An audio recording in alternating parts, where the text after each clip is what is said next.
ZombieBoy proves that some vulnerabilities just never die.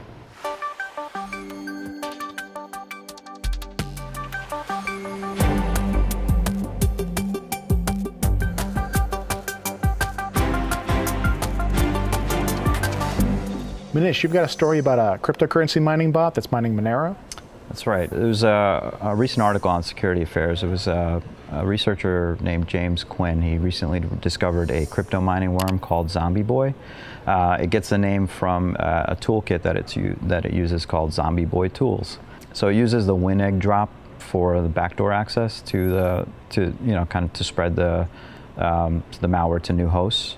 It uses some of the typical vulnerabilities that we keep hearing about, RDP vulnerabilities, 2SMB exploits.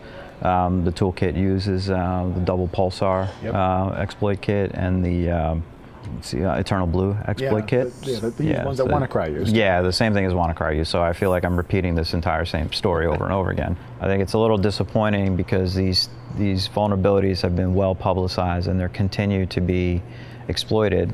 WannaCry in particular has been out for about it's over a year, isn't it? Over a year now, yeah. Jeez, and still there are people who have not patched against this sort of thing. Right.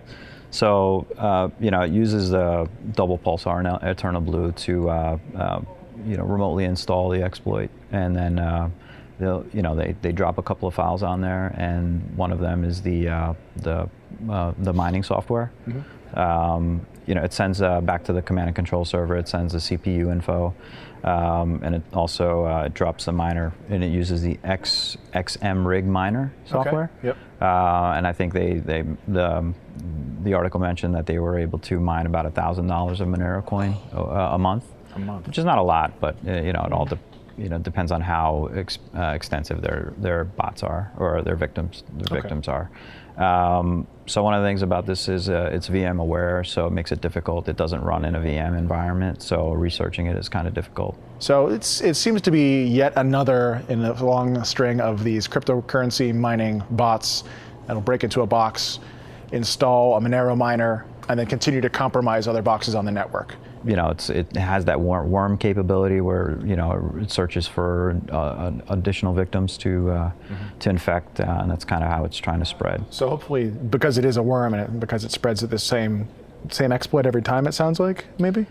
So sometimes it uses the RDP vulnerability, and sometimes it uses I guess it depends on what's vulnerable on that system. But it sounds like, if you are monitoring your network, you're going to see this thing coming because it'll be trying to scan every IP address in the world. Right, it's basically enumerating the entire internet at some point.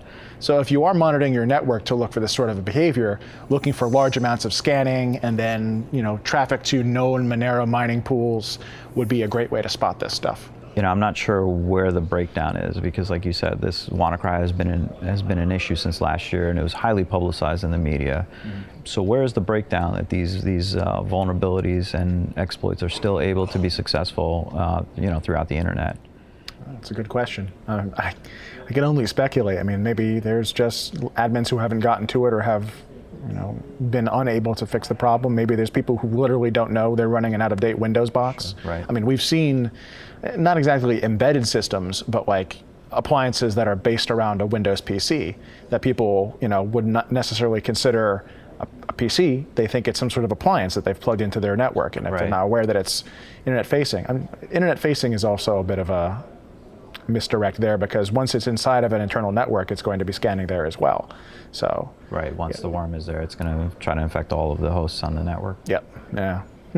If it's a larger enterprise network, that could be a serious issue, just like WannaCry. It would spread the same way. If you're exposing ports to the internet that you don't need to be exposing, make sure that those are mitigated. Patch, make sure you have some sort of patch cycle.